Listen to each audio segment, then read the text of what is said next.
took a turtle race, a tug of war, an eating contest, and a dance with the students of a school in the United States to raise $1,000.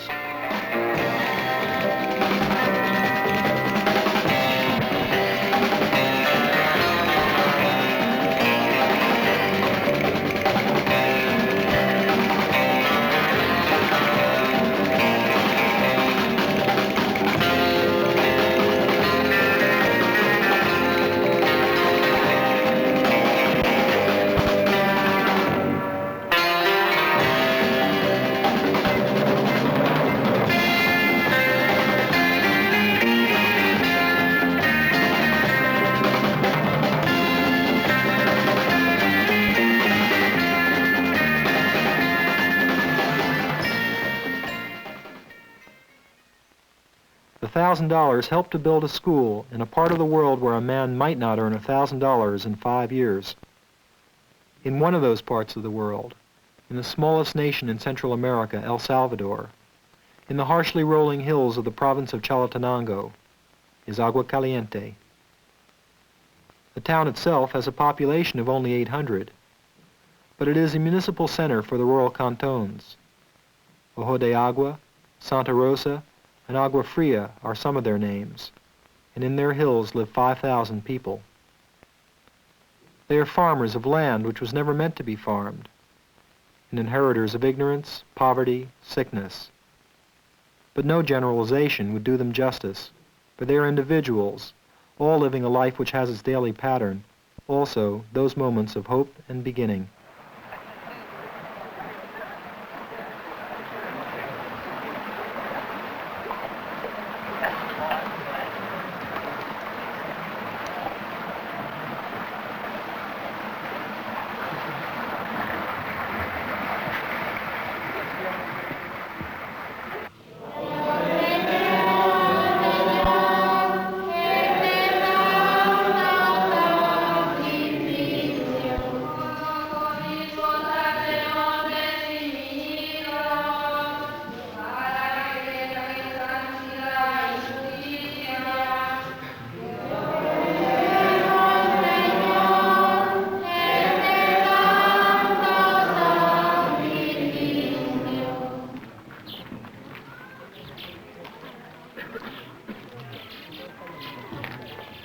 For the people of Santa Rosa, and Agua Fria, and Ojo de Agua, Agua Caliente is where they come to Mass and to market.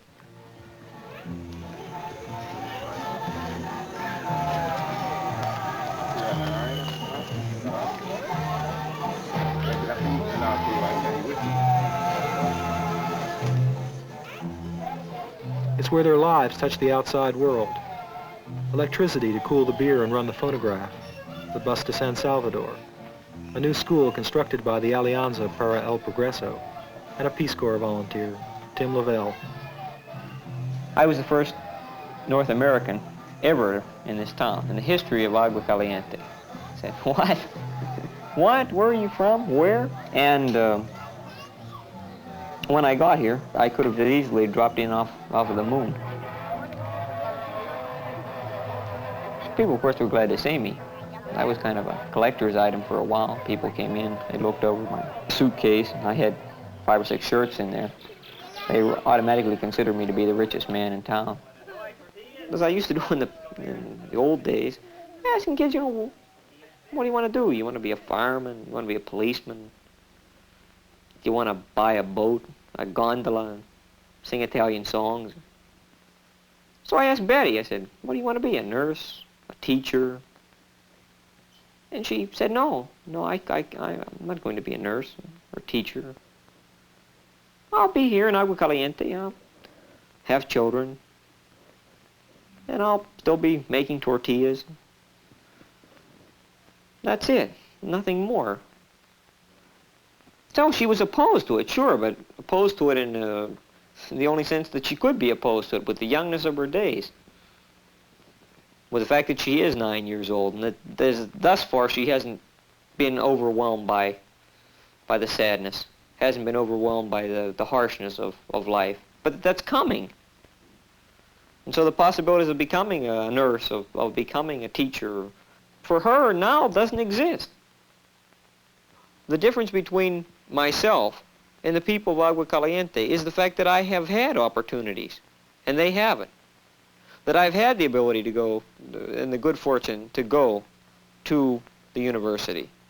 And this is something that is close to 99% of the people of Agua Caliente. The fact that I was born into a family that had light in the house. The fact that I was born into a family that had floors, tile floors and wooden floors in the house. And there weren't pigs running through the house and in and out the front door.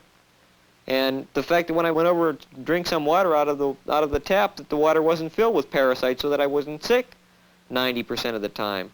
That when I was a child of 3 or 4 years old, my stomach wasn't distended. I looked like a little kid with a basketball stomach. This is the type of thing that you see out in Agua Caliente, and in 100,000 Agua Calientes all over the underdeveloped world.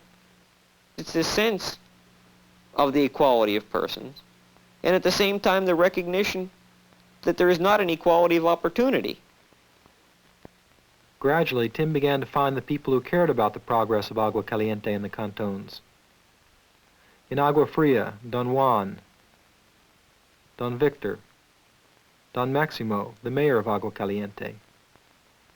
In Ojo de Agua, Don Chepe, Don Hipólito. But of all the cantons, Santa Rosa had the strongest leadership. Don Camilo, Don Balbino, Don Leonardo, and Francisco Landaverde, Don Chico to his friends.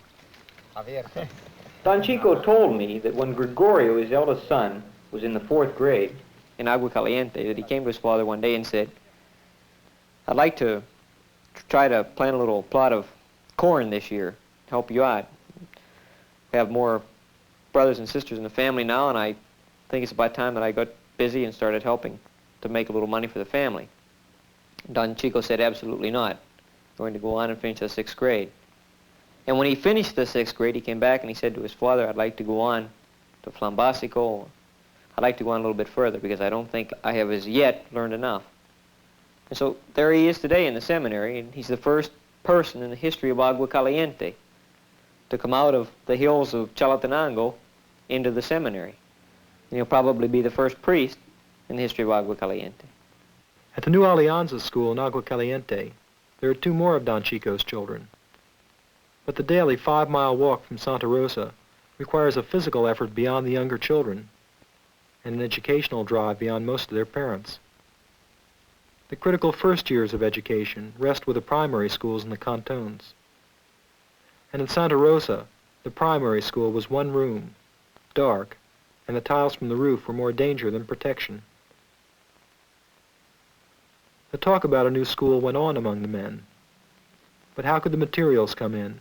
For the road was no more than a path. And how could they pay for those things they couldn't make? Cement and tiles made in factories in San Salvador.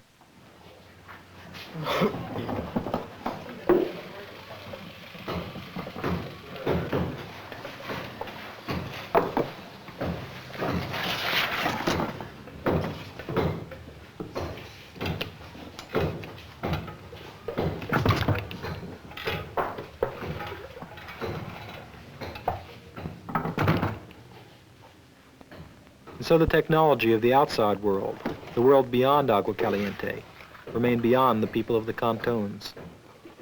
Because it dealt in money and they had little. Because it traveled on wheels and roads, and their world was of feet and hooves and paths.